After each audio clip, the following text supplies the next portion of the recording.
Welcome to the first in our series of 4 conversations about cooking, cookbooks, and history. I'm Jennifer Duncan. I'm head of the Utah State University Special Collections and Archives, and I'm the curator who oversees our book collections.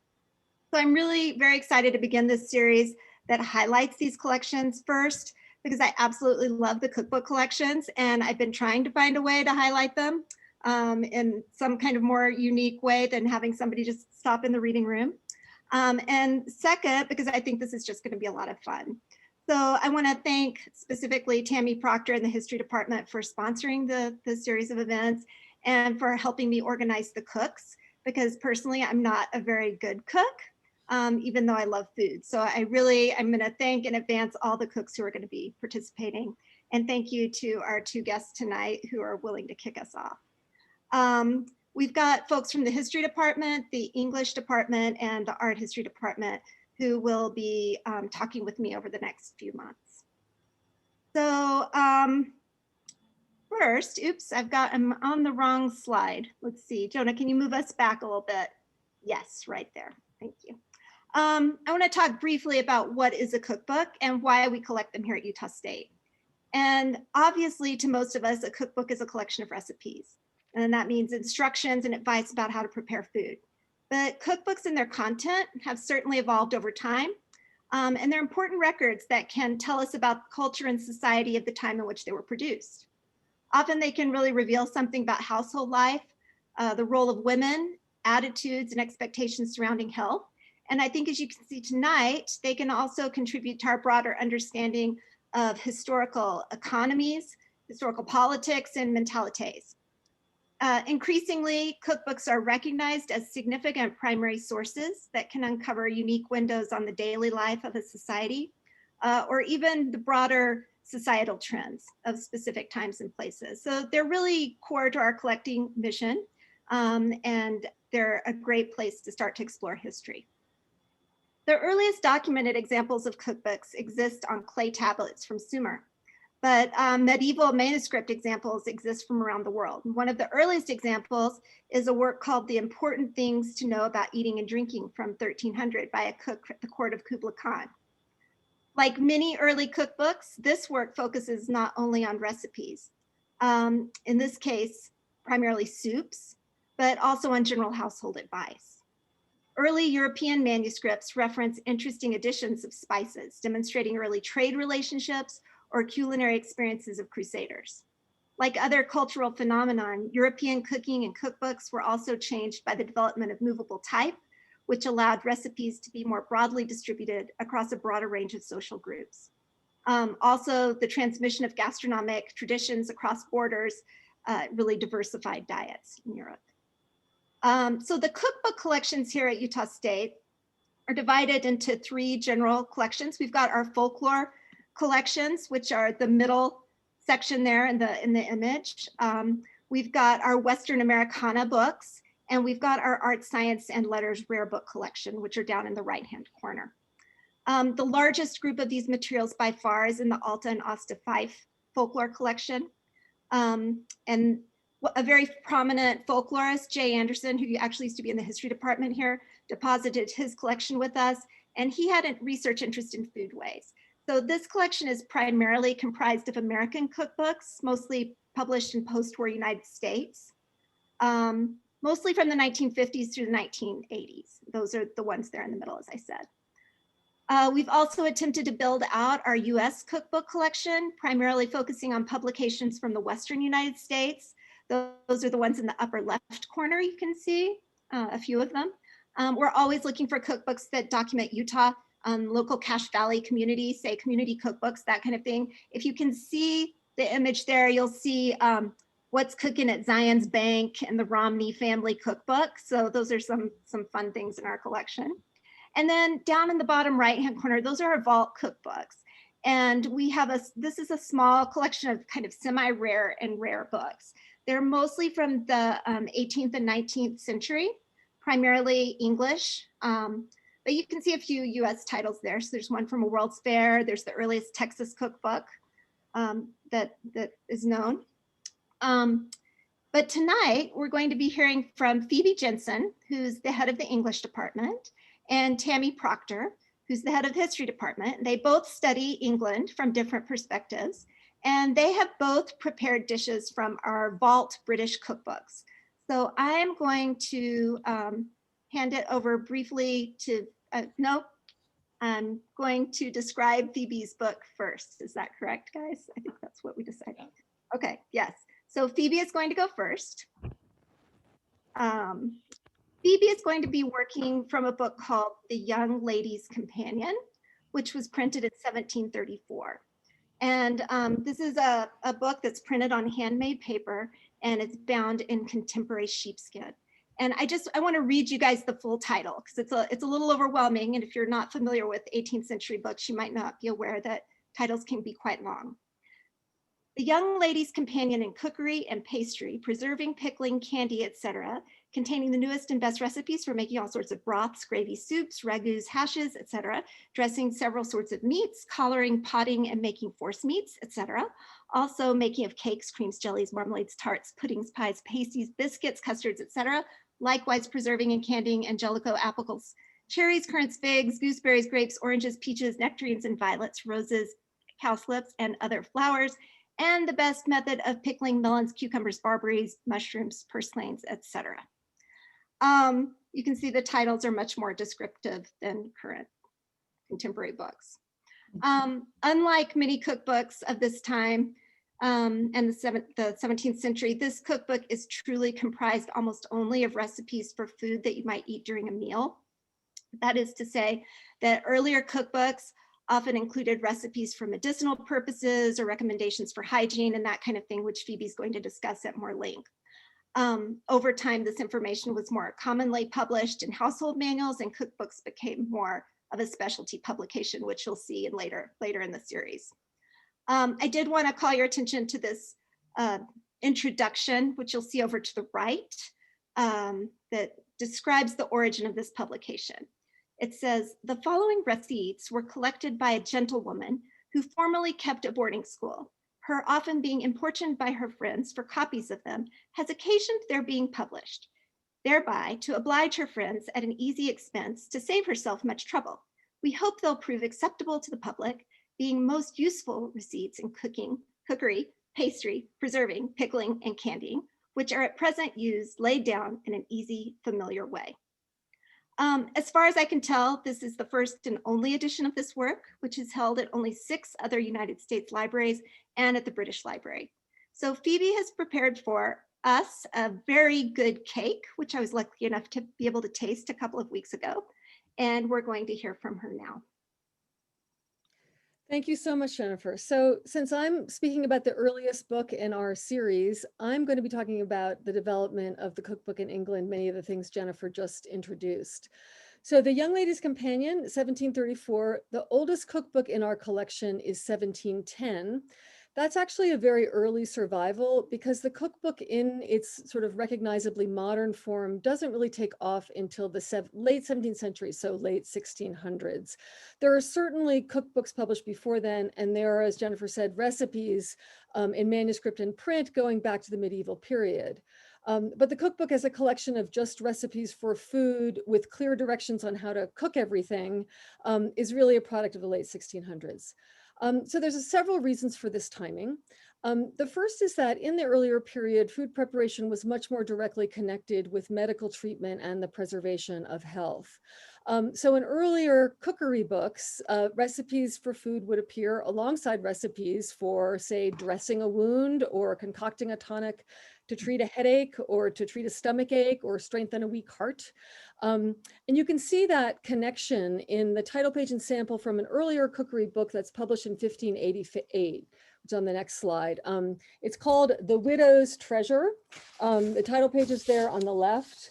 The Widow's Treasure, plentifully furnished with sundry precious and approved secrets in physic and surgery for the health and pleasure of mankind, but also adjoined sundry pretty practices and conclusions of cookery. And then for good measure, many profitable and wholesome medicines for sundry diseases in cattle. So really the whole gamut of possible domestic uses for medicine and household organization. There's continuity with the later Young Lady's Companion here, even in the earlier period, these books were marketed to women. Another one from the same period is called The Housewife's Jewel. They may not have been written by women. They may have been written by Edward White, the male printer, right? So that might be advertising, but certainly that's the market that they're imagining. Professional cooks tended to be men, but women handled both the cooking and the medical care of their families in most middling households in the period. So you can see this lack of discrimination between cookery and medicine on the right, where there's a spinach tart, or you can use borage, which is a different kind of leafy vegetable. Then there's a medicine for the plague, which is entirely take a glass of Malmsey and put some grain in it and go to bed. That's the advice. And then there's a recipe for an ointment for eczema, essentially, at the bottom. So in the West, the rise of the modern cookbook, or a cookbook that we can work with as modern cooks, really marks the separation of food from medicine. The Young Lady's Companion only has food recipes in it. So a second reason that Cook's books emerges when it does in Europe is that the modern cookbook is in a sense connected to the Enlightenment. It's almost, so this is a little bit grandiose to say, it's almost like a humble domestic byproduct of the scientific revolution. This is the era of Newton and the rise of the scientific method. There is a philosophical value emerging for measurement, classification, and codification, and especially for conducting experiments that you can then replicate. So you can see this value, again, in its humble domestic form, by comparing the recipe I prepared, which is there on the right, to the recipe from The Widow's Treasure. So my recipe was actually very specific. It told me to take 7 pounds of the finest flour I can get, 7 pounds of currant, ½ an ounce each of cloves, mace, cinnamon, etc. And it gave me very specific instructions on what to do with it. The recipe on the left is essentially take some flour, get some butter and cream, sugar, egg yolk, spices, put it all together and cook it. So much less interest in measurement in that earlier cookbook. So now we're going to watch the video of me demonstrating the ingredients for this cake in my kitchen. So we're rolling the tape.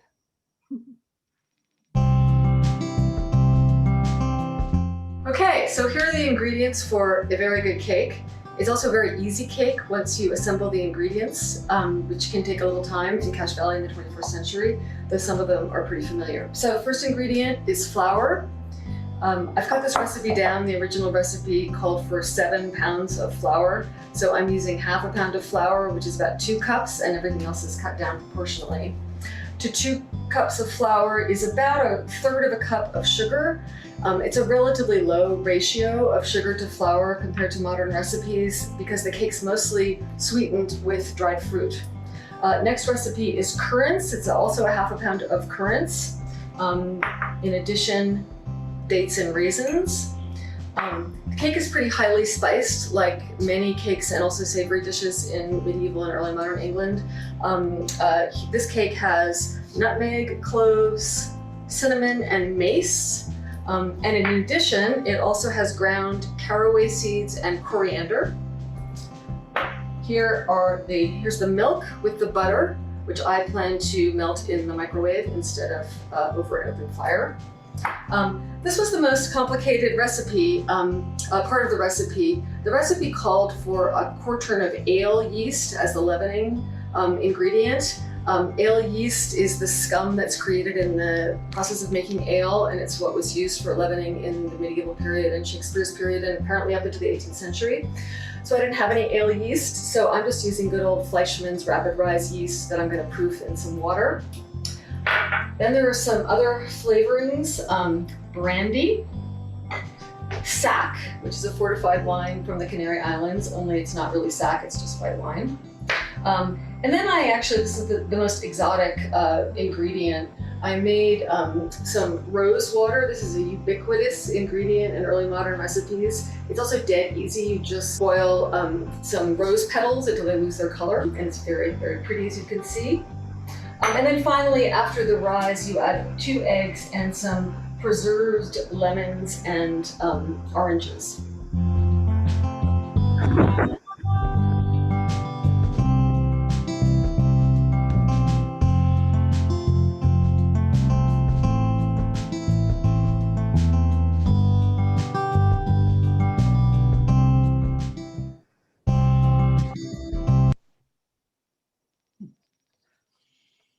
Thank you, Jonah. So as you saw, that was really, it's really a very easy cake. You just gather the ingredients together and put them together. The only hard part was guessing on the ale yeast and making the rose water and doing the math in order to cut it down to the proper proportions. What I'm going to do now is talk a little bit more about the ingredients in order to highlight the connection I was discussing between food and medicine, especially before the development of the cookbook. So to illustrate this, I'm going to show you the title page and one sample page from another book we have in Special collections. It is what's called a dietary or regimen for health. It's a kind of book that precedes the modern cookbook. It's not itself a cookbook. To understand the information in this book, you need to know that for the early moderns, the dominant medical theory was humoral theory associated with the Roman physician Galen. The central principle is that a healthy body is one that is in balance when it comes to the four qualities, which are heat, cold, moistness, and dryness. So if your body is too hot or too cold or too moist or too dry, you're going to get sick. And you need to use food to balance yourself as a preventative measure. If you're already sick, you need to eat in ways that will restore balance. So food really is medicine in the period.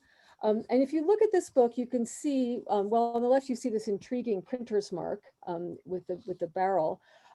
This is one of the most popular books actually in 16th century England. It ends with a treatise on the plague, but most of it is just a list of ingredients that tell you what the medicinal properties of all the ingredients are. So here's a page with some of the spices in my cake. And the description of the cloves is just typical of the information you get in these descriptions. Cloves are hot and dry, almost in the third degree, very precise. It can be first, second, or third degree. They have virtue to comfort the sinews, also to consume and dissolve superfluous humors. They are good for the stomach, liver, and heart. They help digestion and stay alask, which is diarrhea. And you can look at this book. This is a really fun book to look at if you want to visit Special Collections and take a look at it. Learn the qualities of all the foods. So oranges and beets are moist and cold. So is fish, of course. Oats are dry and dry and somewhat cold.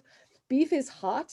The English in the early modern period eat a lot of meat. They think it's good for them because they are in a cold northern climate, so they need the heat of the beef. Venison breeds melancholy, according to this book, for example. And of course, diet affects mental health as well as physical health in the period. So this kind of book, so these are the qualities of the food. They're also sometimes called secrets because they are virtues or powers that are hidden or occult. You need a book to help you find them, though you can sometimes find them out by just looking at the ingredient or through trial and error. So this kind of book actually disappears in the later 6th, 17th century with the waning of humoral theory and the rise of scientific rationalism and the microscope and the development of modern science. And in their place, we get a lot of things, but one of the things we get cookbooks that no longer stress the medicinal dimensions of food and their humoral properties. So now I've got a briefer video that shows me making the icing for this cake, which is also in the Young Lady's Companion.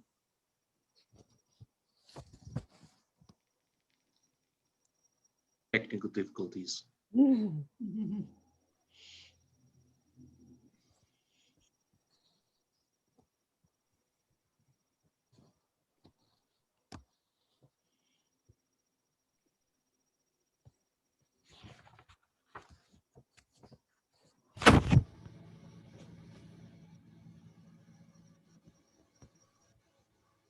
Remember, we're not the Great British Bake Off.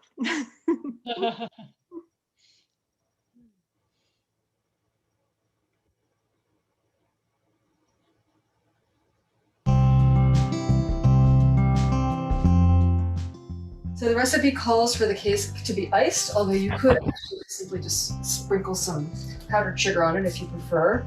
But this icing is made entirely of egg whites and sugar.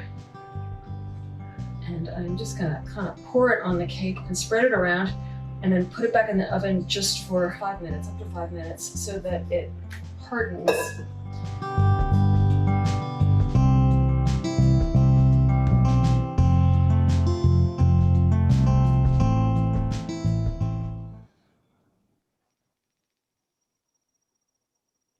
That was really the most fun part of making this cake, was getting the icing, which is now I think called a royal icing. It's a particular icing they have in England quite a bit. So for us, when we see this frosting harden after it's poured on a hot cake and we put it in the oven, we think that's chemistry. From early moderns, though, what I just did was demonstrate my mastery over nature and the ingredients of the natural world. So I manipulated those ingredients by working on them with, in this case, air, whipping up the egg whites, and fire by heating the cake in the oven and then heating the icing in the oven. So in pre-18th century thinking, that makes me as a cook a kind of academic or a magus, really, because a magus is just a person who learns the secrets of nature from books, learns the secrets of how to manipulate the material of nature, and then uses that knowledge to create things, including cakes and icing. Magus is also the root of magician. So cooking, and in fact, lots of everyday activities in early modern England, are really a sort of subset of natural magic, not Harry Potter magic, but magic is the way that as a sort of philosophical way of understanding and interacting with the world. So that is why one of the other places you see recipes before the middle of the 16th century is in a genre of books known as books of secrets. And we have a great one in special collections, which I really would encourage you to go look at. It's called The Secrets of the Reverend Master Alexis of Piedmont. This is probably a pseudonym for a 16th century Italian mathematician and humanist who is pretending to be a real doctor. It's long. It's actually 2 different volumes. Note on the lower left, this is from a photograph Jennifer took for me a couple days ago. One kind of secret is the secret of preserving food. So a goodly secret is to condite or confit oranges, citrons, and all other fruits. So that's pickle or preserve in syrup, which is a notable thing. This actual recipe is exactly the kind of recipe you see later in the Young Lady's Companion, which is about half preserving and pickling oranges, fruit specifically. But in the earlier period, it's part of the discourse of secrets. And those kind of pickling, preserving, cooking recipes appear alongside recipes for really everything else you can think of, including lots of medical recipes. So I just put a few of them in the upper right-hand corner. The manner and secret to conserve a man's youth, to hold back old age, to maintain a man always in health and in strength, as in the fairest flower of his age. So fountain of youth. To make ink, to take away spots from the face. There are pages and pages of recipes for cosmetics in this book. To make a barren woman bear children, to get out all spots from cloth. In that sense, so cooking obviously part of the larger discourse of understanding the secrets of nature, and it helps explain why pre-17th century cookbooks don't just have food recipes. Here again is the Widow's Treasure, which you may recall, it advertises that on its title page, it will show you the secrets of physic and surgery, and also the secrets of food making. So once again, here, to keep pears, how you preserve pears, kill lice, against drunkenness, how to sober up, make linen cloth or yarn white, to remedy the feet that are sore from traveling. That's just the kind of average thing you find in a book of cookery. So obviously the modern cookbook gets rid of the discourse of secrets, and it separates other household management recipes from the things that, as Jennifer was saying, they go into other kinds of books. So you won't see anything like this in the Young Lady's Companion, or in the cookbook Tammy's going to be talking about today, or in Julia Child of the Joy of Cooking, certainly. So with that, I will show you the final cake.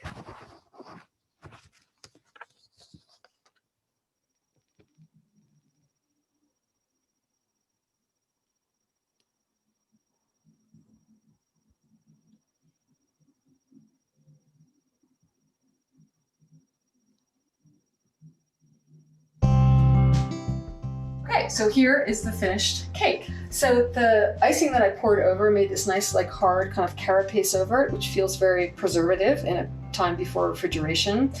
The recipe recommended that you decorate it either with almonds or with sweetmeats, which just means anything that's kind of candied. So I used some candied lemons. I also scattered some of the rose petals that were left over from the rose water experiment. At this point, I did diverge from the recipe a little bit. The recipe recommends that you also perfume the cake with either musk or ambergris steeped in rose water.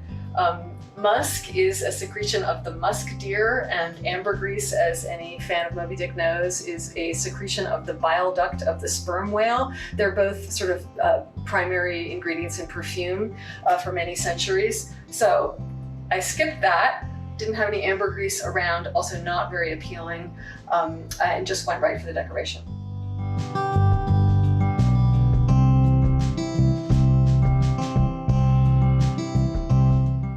So there's the actual texture of cake you can see there. It's very, very dense. Also, I happen to know very, very tasty. I made one, a test cake a couple days ago. Very, very good, especially with a little ice cream or cream poured over it. So there it is, a very good cake.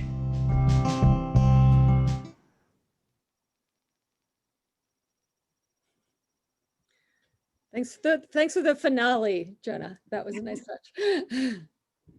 And thank you, Phoebe. I want to assure everyone it was a very, very good cake, and everyone in my household greatly enjoyed that cake. So thank you. So tasty and beautiful. We're going to shift now. We're going to hear from Tammy Proctor. Joan, if I can get the image of Tammy's book up. Tammy worked from a book called The Lady's Complete Guide, or Cookery and Confectionery in All Their Branches. And actually this one is a bit more of a household manual, although I would not classify it as a book of secrets at all. I would definitely classify it as a household manual. Our copy of this work was printed in 1789. And you can see from the title page that it's got several editions that make up the more complete title. So to which is added the Complete Brewer and also the Family Physician. So it is somewhat more like one of those earlier cookbooks, but more scientific in nature, I would say. This is the new and improved edition. It's also, just like the previous one, only available in 6 other United States libraries and 2 in London. The original edition was printed in 1788, so just 1 year before, but similarly only available in 6 other US libraries and at the British Library. So this particular title was printed by and for a man named George Kearsley, who was a printer and bookseller of 486 Fleet Street in London. Kearsley was a well-known printer, and he was involved in the publication of approximately 660 books. But he's primarily known for his publication of a work called The North Briton, number 45, which was a radical magazine, and that landed him in jail alongside a man named John Wilkes, and they were accused of seditious libel against King George III. Typically, Kearsley printed works that were more literary in nature or engravings. So both this cookbook and the political work were slightly out of character for him. The stated author of this item is actually a woman named Mary Cole. And I initially told Phoebe and Tammy that I thought that this was a real person because I'd done some initial searching. And I had tracked her down, and Mary Cole, as being the wife of the 3rd Earl of Drogheda. And you can see that on the title page, Mary Cole is supposed to be the cook for the 6th Earl of Drogheda. So I had missed the date slightly there. I think it's possible that Mary Cole is just a name that the printer decided to use. It's possible that she was a cook. Maybe somebody who's listening to our presentation is familiar with this name, or maybe it's an excellent research question for somebody to try to track down. The preface that was ostensibly written by this woman, Mary Cole, is very interesting because it acknowledges an indebtedness to several other earlier cookbooks and household management works. And essentially it calls out the previous authors for plagiarism, for reprinting recipes from others over time without ever giving anybody any credit. So the author of the introduction specifically credits all the cookbooks and cooks that have come before. And she, if it was a she, also states that in perusing the other cookbooks, her goal was to eliminate the extravagant and the complicated while preserving the most frugal and least complicated, because she found this style of cooking to be generally the most excellent, uniting economy and simplicity. So we're gonna have to hear from Tammy about whether she agrees that her orange pudding was economical, simple, and tasty. The work also, as I indicated, includes some other components, instructions on brewing, and Mary Cole claims to quote, have taken infinite pains to arrive at perfection in that department. So if there are any brewers out there, you can come check out this book and try some of her tips. And she flatters herself that her instructions will entitle her to the approbation of the reader. The family physician is also included, so some medical information, marketing table, which you see over to the right there, so what types of food are appropriate to and in season at different times of the year. That's the image there on the right. And finally, at the end, there's a section on guides to how to track household expenses, so that you know that you're keeping your budget economical. So overall, this is a really charming little household manual. Tammy is going to tell us about an orange pudding that she made using this cookbook. Great, thanks, Jennifer. One of the things that I found when I went to special collections and Jennifer pulled cookbooks for me is that almost all of the 18th century cookbooks had recipes for orange pudding, including the one that Phoebe used. I picked this one because it's from 1789 and it had a little bit more precision in terms of the ingredients. And so I thought this one might be the best one. Also, as Jennifer said, it's kind of a delightful book. So it seemed like a good place to cook this from. One other thing I want to mention about this before we start looking at the videos is that pudding, as many of you probably know if you watch British baking shows, it really just means dessert. So this, if you're imagining this as like a pudding cup that's orange flavored, that's not what it is. It's a dessert. And so pudding's used pretty broadly to mean different kinds of sweets that could be served. So this particular dish is incredibly sweet. I will just tell you, if I made it again, I would probably cut the sugar a little bit. But it's really, really tasty. So I think I'll have Jonah go ahead and show the video. And while he's pulling it up, I just want to mention that this recipe is really emblematic of Britain's imperial expansion.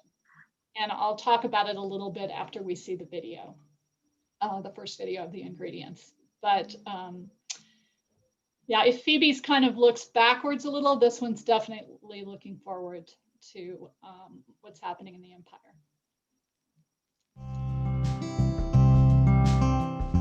I'm going to start by talking about the ingredients for orange pudding from 1789. And I did make one substitution from a different cookbook from 1789 by Mrs. McIver, who is an Edinburgh teacher of the culinary arts. So the original recipe calls for orange, and you're supposed to peel it and boil it down with the juice to make a conserve. But Mrs. McIver says, if you have not this, put some beet marmalade in place of it. So I have marmalade, which I'm going to whip up and include it in the recipe. You also need a Naples biscuit, which we would call a ladyfinger, like you would make tiramisu with. And you need to finely grate it through a microplane, and that will be included with the marmalade. The other ingredients are pretty easy. You need good quality butter. I've got Irish butter here. 6 egg yolks separated. Half cup of superfine sugar. I changed all the pounds to cups to make it easier for modern cooks. And some puff pastry. And the original recipe says to make your own puff pastry, but I'm cheating and using the kind that they make at the store. So those are basically the ingredients. If you would like to know more about them, this is a really great book that talks about the chemistry and history of cooking, Harold McGee. And I also need a buttered pan, and I'm thinking that it's going to be about this size.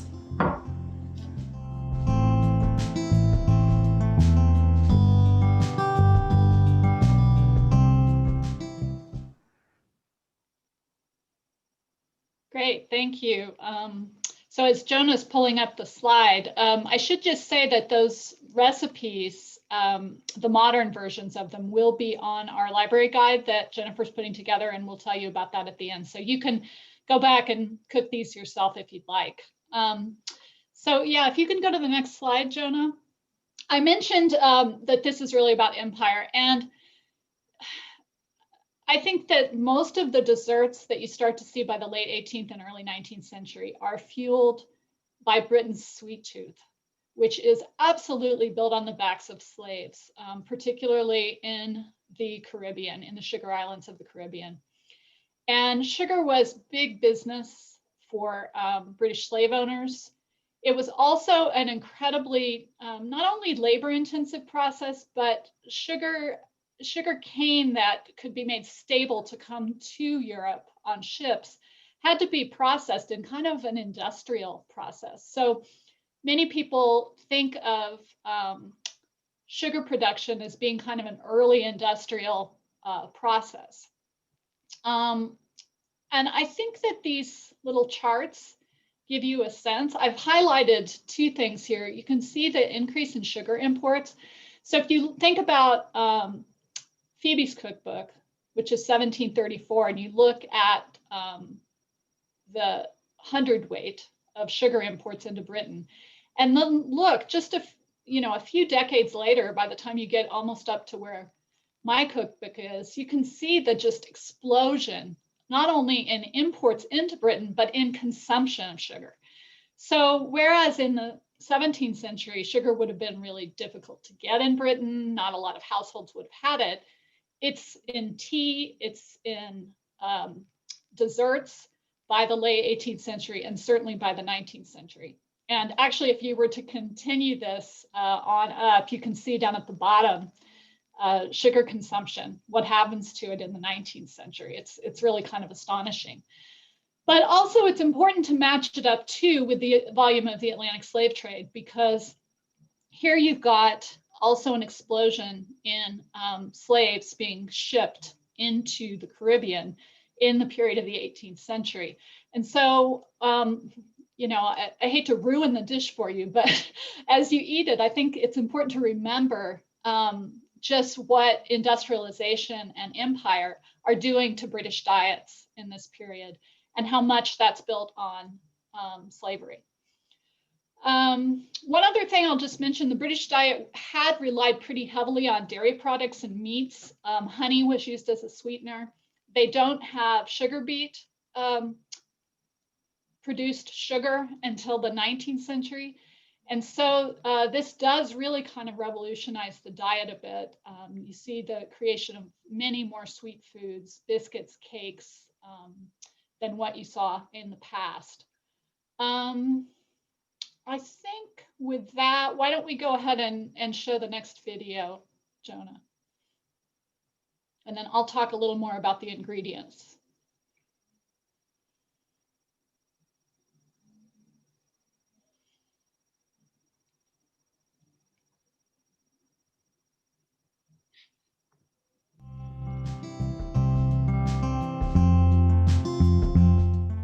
Okay, the technique is pretty easy for this. I've done some of it in advance just to show you. So you want to defrost a puff pastry sheet, and what the recipe says is to sheet the pan. So basically line the pan. If you butter the pan first, it'll probably help a little bit. So I've done that and kind of made it pretty. Then you cream together your butter. So it's a ½ pound of butter, a ¼ pound of sugar, which is about a ½ cup of superfine sugar, and your 6 egg yolks to make a pretty rich looking kind of buttercream. Then you also mix together in advance your marmalade, or if you're making your own Seville orange preserve, you can do that. But you mix it with the Naples biscuit crumbs to make this, what my spouse calls baby food looking stuff. All right, then here's where the magic happens. You want to mix in, or kind of fold in, the marmalade mix into your buttercream. And I'm going to kind of scrape it a little bit to get it all.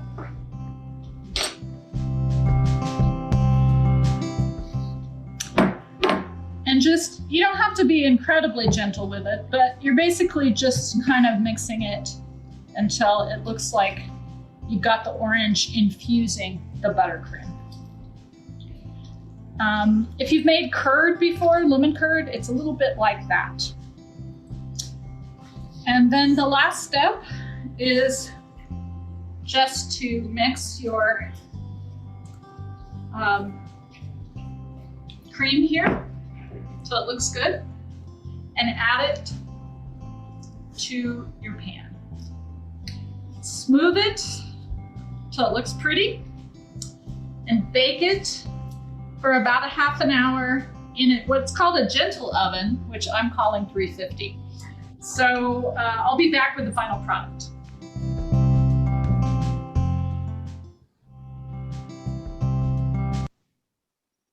Great, thanks.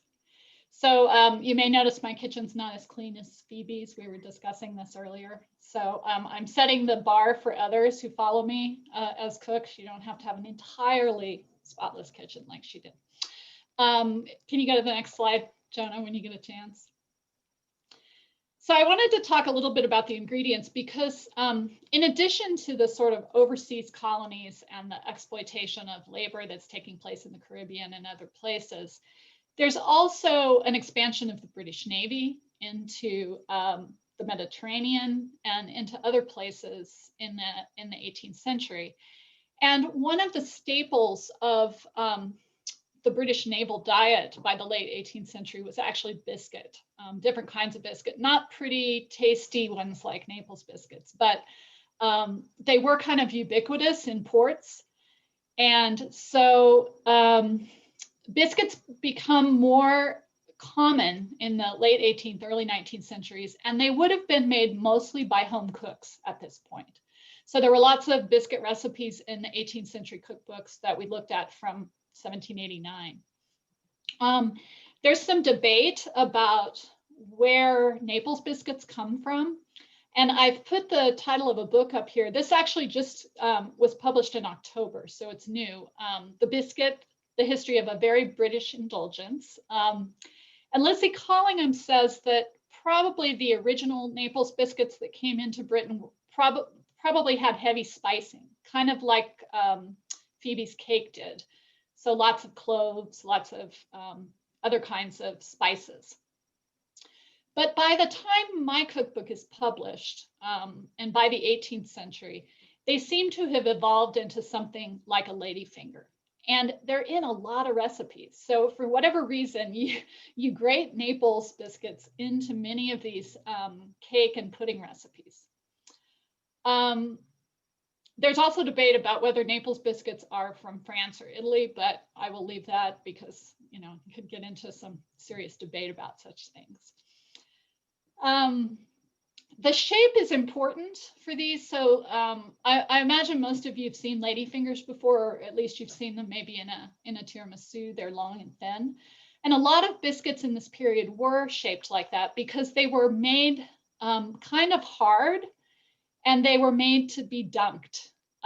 Now we think of dunking into things like hot cocoa or maybe coffee or whatever, but many biscuits were dunked in wine in the late 18th century. And that was the way they were consumed. I sort of assumed that they were so hard that you had to dunk them in something, but you know, I'm not sure. The first biscuit factories, so commercial biscuit factories in Britain, didn't open until the mid-19th century. So there might have been bakeries making these, there might have been home cooks making them, but in terms of the kind of packaged biscuits or cookies that we think about, it's closer to 1850 that those emerge. So anyway, there's a recipe here from an 1868 cookbook, and you can see that they're still being used and still being made at home. There were actually molds you could buy to make your own Naples biscuits. So Jonah, do you want to show the last video of the finished product? And then I'm going to talk about oranges a little bit after he shows that.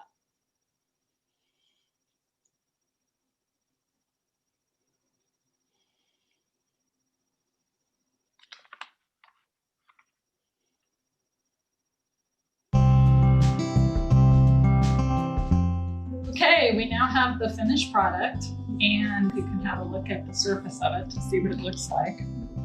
It did blow up a little bit like a souffle, and so this little crack you see is where it fell after it got out of the oven, but I think it's still going to be tasty.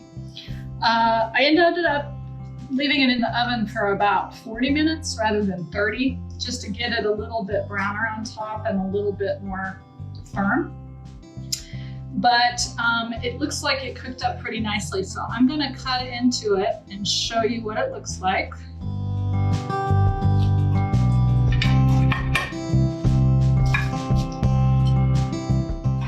You can see it's quite buttery and flaky. So that's what it looks like inside. Now we are going to try this and enjoy it as is, but it would also probably be good with a little bit of unsweetened whipped cream on top, or with a nice cup of tea or coffee or milk. I don't know, something to offset the sweetness. But bon appetit.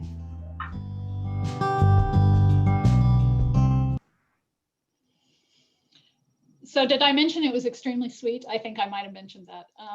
It's the kind where, you know, if you had a big piece, your teeth would hurt afterwards, but it's incredibly tasty. And I think Jennifer and Phoebe could attest to this, that it was good.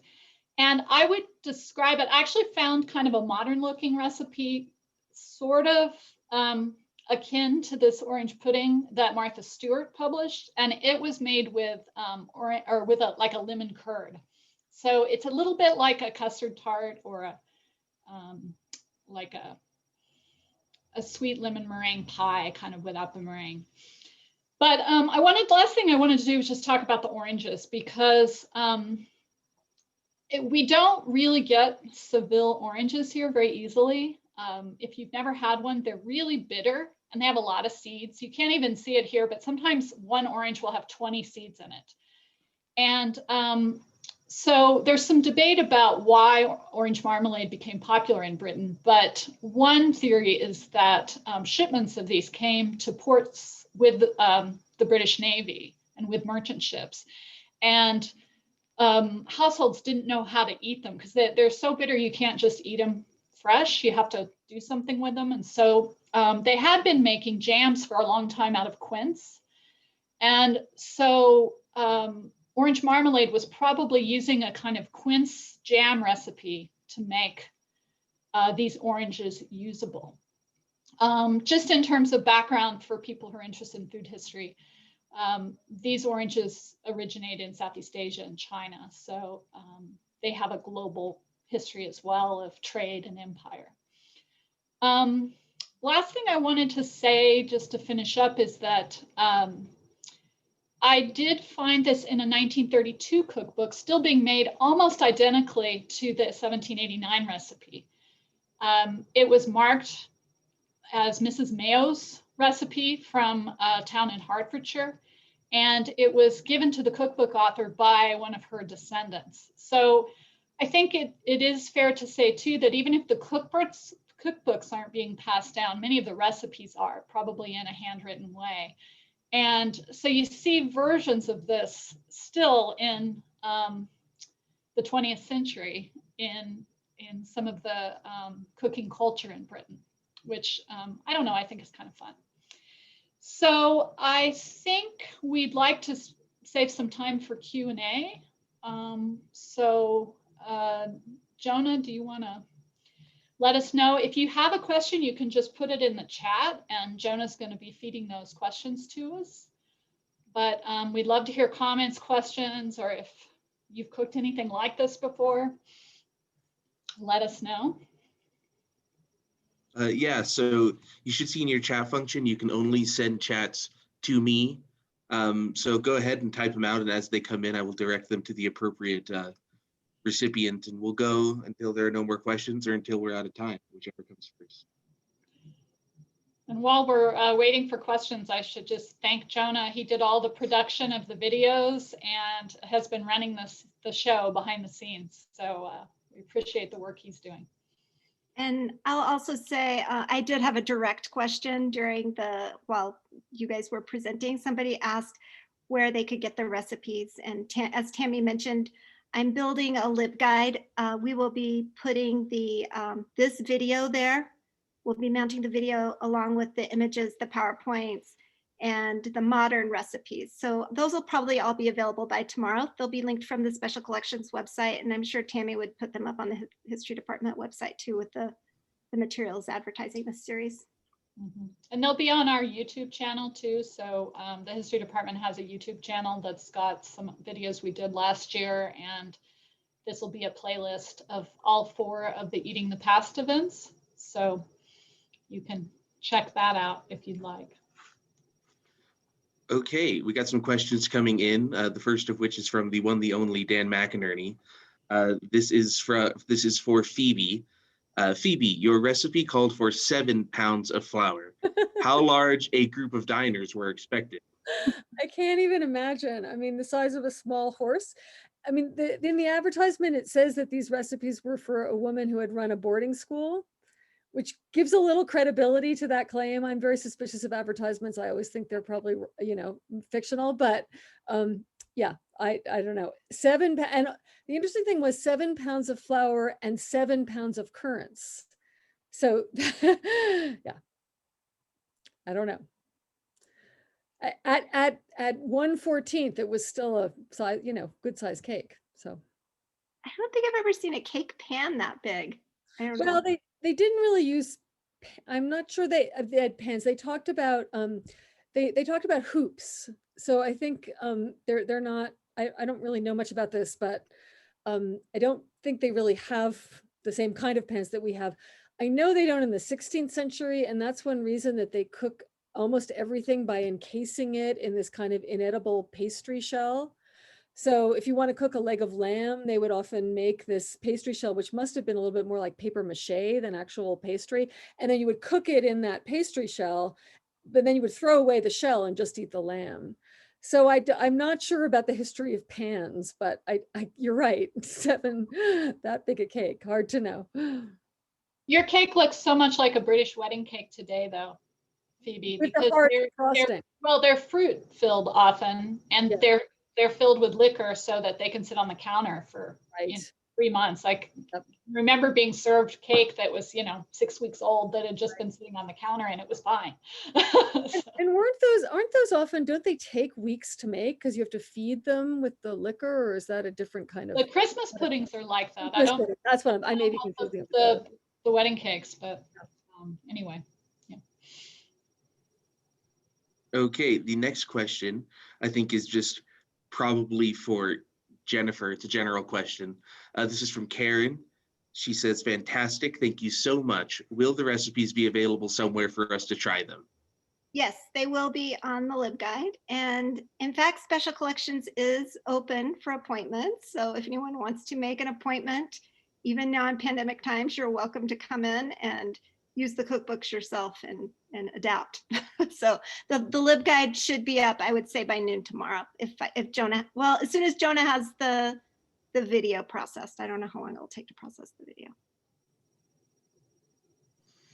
Okay, next question is from Hayden and Allison. And if that's Hayden and Allison Griggs, hello. I have a question, exclamation point. With the very early cookbooks, was it assumed that the cooks would just be savvy enough to adjust measurements themselves, or were there some rules of thumb that were standard for various recipes? Excellent question to which I don't really know the answer. I think it's the we're talking about recipes are also they're oral history, right? They're handed down. So they're presumably these printed recipes are supplementing practices and that people have participated in as part of families, particularly women. So that is my guess. It's just interesting because the value is not, here is a recipe that you give to someone else and they can replicate it. It's, here's some general rules of thumb and you'll know what to do with it. So kind of, I guess, a combination of 1 and 2 rules of thumb plus just received knowledge, which is true of a lot of things in the period that I work in. There's a lot of things that aren't written down that you're supposed to know, and that it makes it particularly challenging when you're trying to reconstruct how people thought and behaved in the past.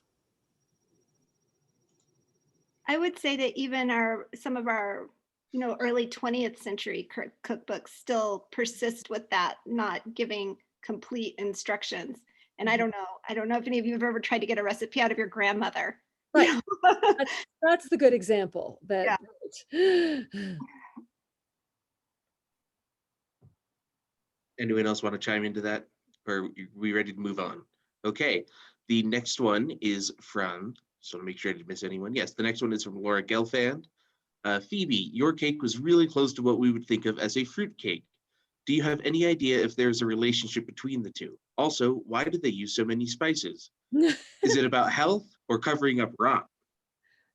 Well, possibly so I'll start with the spices. I threatened to make a mince pie, which called for 3 pounds of beef and 7 pounds of lard. That is literally what they, but it had almost the same ingredients of my cake. There were currants and raisins and mace and cinnamon and nutmeg. And so I do think it is, especially when the savory dishes, I mean, I guess it was their palate. That was the what they enjoyed. That was the kind of palette of spices they enjoyed. But it must have been to cover up a rot as well. As far as the fruitcake, I don't really like fruitcakes. I think of fruitcakes as being just fruit and very, very dense with not a very crummy. The actual batter itself or the cake itself is not very crummy. This was a little drier in a way that was really good. So you could really taste the fruit, I guess. What you couldn't taste, to my disappointment, was the rose water. I don't think it made any difference at all. I think one of the things about fruitcake, though, is that before sugar was very broadly available, fruit was one of the major sweeteners in addition to honey. And so I think by loading up cakes with fruit, it gives it a sweetness it wouldn't have otherwise, right? I mean, if it was just flour and cloves and, lard or something, it wouldn't have much of a, right. I don't know. Yeah, it probably wouldn't be as tasty somehow. Okay, the next question is from Sue Grazel. Thanks so much. This was fascinating. Is there a bias in these cookbooks that reflects who could buy them, i.e. of a certain class and also literate? That's directed generally. Yes. Okay. I mean, I think the answer is yes. And, the ones that I looked at, as Jennifer said, it's not even clear who's really authoring these. But they seem to be designed to, at least those late 18th century ones, toward kind of an emerging middle class domestic goddess kind of thing. And there's a really great book on Britain called Family Fortunes that looks at how households change in this period. And this is exactly when women who had been involved in the middle class enterprise in shops start to be pulled back into domestic duties more. And I think that maybe that might be the audience. I mean, Sue, you probably know as well as I do on that one. I don't know what you think, Jennifer. Phoebe. Well, I was kind of wondering, honestly, I was wondering kind of the same when we were talking about who was expected to understand these books, because a lot of times when I'm using earlier books and teaching classes here in special collections, I talk about how expensive books were and how they're, you have to be of a certain class to afford them. And so then when Phoebe was talking about, what knowledge would you already need? I thought, well, maybe it's true, you would already need a base level of knowledge. Maybe, the Earl of Drogheda is buying this type of thing to stock his kitchen so his cooks can cook for him. And but I'm not sure. I don't know. Well, and I just to add to that, I think some of the cookbooks in my period, I mean, this is an issue always because it's print and literacy rates are rising. They're higher in London, so it's kind of an urban audience often for the print books. My observation with the ones I've been looking at, especially like the Housewife's Jewel, is that it's sort of aspirational. Like the diet is a little class higher. Like it starts with this ridiculous menu, which is the order of meats at supper and at dinner. And of course, I was saying that the British love to eat meat, but it's sort of like, lark and then coney, and which is rabbit, and then every 5 kinds of beef, and then on fish days 10 times of fish. That is not how ordinary people were eating on a very ordinary day. But the idea is that that's the ideal. So you get this cookbook, and it's kind of makes you think about who you could be, or even if you're not going to actually make the recipes yourself. And then many of the recipes are incredibly modest, right? They're just, I mean, again, they're very meat heavy because that's just what the English did. But yeah, it's definitely, the baseline is a literate audience that is maybe supplementing their oral history knowledge. So also one more thing is, then is now, like the Earl of Leicester has a French chef, right, in the 16th century. So there are foreign influences for cookery, and these particular books that I've been looking at are aimed more at sort of, ordinary household. I mean, like Shakespeare's kind of class. A father was a glove maker, that kind of class, I think is where it's aimed at. So. Oh, just as an aside, when I was looking at biscuits a little bit, it does appear that there was sort of a biscuit culture among Quakers and nonconformists in the Midlands. So these are people that often were gaining literacy in the early 19th century, late 18th, early 19th century, and were, these are the Cadburys, these are the families that were starting big enterprises, and many of the biscuit enterprises in the 19th century are also Quakers. So, it may be like pockets too of people that were doing this. I don't know. Okay, we have a final question also from Hayden and Allison. And if people have more questions, they can type them out and send them to this at the end of my question store. Hayden and Allison say, I heard from Dr. Abala that that the high amount of spices were a way to flaunt wealth at the time. Could it be that too? It could. It's funny how widespread there are. Like, I don't understand it because, of course, nutmeg's imported, right?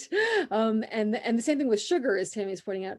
All of the recipes in the 16th century have tremendous, and a lot of oranges. Now, of course, some of them are translations of Italian from the Italian, so there's more fruit that then the ingredients would be more readily available than to England.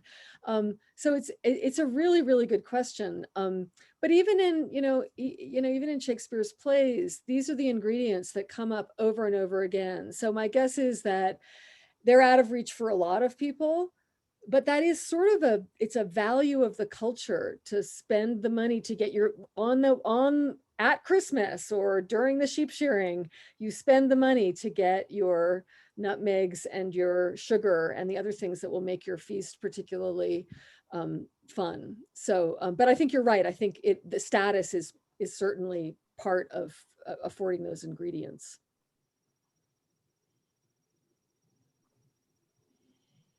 Okay, if there are no further questions, which there do not seem to be, then I will hand things back to Jennifer. Perfect. So I want to thank everyone for coming. I want to thank Phebe and Tammy for being our first presenters. I think this was, as I'd anticipated, I thought it was loads of fun. I learned a lot about 2 significant works in our collection, and I hope others did too.